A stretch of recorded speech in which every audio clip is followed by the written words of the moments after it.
नाजरीन नमस्ते। अहम खबर शेयर करना सी काजी अहमद खान रादो न्यूज़ जे रिपोर्टर जाम राशिद अली उन्नड़ जी काजी अहमद लग गोट हाशिम राहू मां 8 महीना अग मुबीना अगवा जानायल नारी सना राहू के पुलिस बाजियाब कराए न सकी।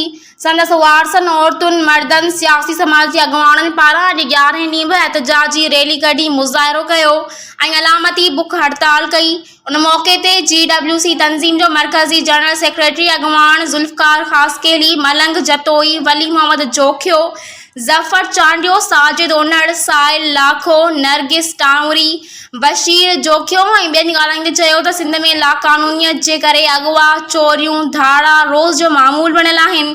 इन्हनि चयो त सरदार ख़ालिद लुंड जे शहीद नसरुल्ला गडानी खे क़त्ल करायो ऐं हथां राहू बिरादरी जी शादीशुदा नारी खे अगवा कराए गुम करायो आहे, जंहिंजी सख़्त लफ़्ज़नि में मज़म्मत कयूं था। इन्हनि चयो त नारी सना राहू जा वारिस मुसलसिल 10 ॾींहं खां सरापा एहतजाज बणियल आहिनि, पर हितां जा चूंडियल नुमाइंदा ऐं इंतज़ामिया ख़ामोश तमाशाई बणियल आहे। इन्हनि मुतालबो कयो त नारी सना राहू खे जल्द बाज़ियाब करायो वञे, ॿी सूरत में GWC जे प्लेटफॉर्म तां सॼी सिंध में सख़्त एहतजाज कयो वेंदो।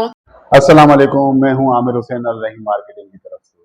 फरहान अली वारिस सिटी जो कि सेफ एंड सिक्योर प्रोजेक्ट है और तमाम इदारों से मंजूर शुदा है, प्री लॉन्चिंग के बाद अब करने जा रहे हैं अपने प्रोजेक्ट को लॉन्च।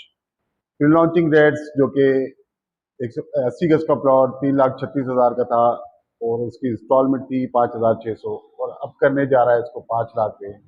और इसी तरीके से 120 गज का प्लॉट जो था वो 5 लाख का था, जो कि अब होने जा रहा है 8 लाख का और उसकी इंस्टॉलमेंट रेट थे 8,500। प्रोजेक्ट पर डेवलपमेंट का काम बहुत तेज़ी से जारी है, तो आज ही अपना प्लॉट जल्द अज जल्द बुक करवाएं 1 जून से पहले और अपना फ्यूचर सेव करें, अपने बच्चों का फ्यूचर सेव करें।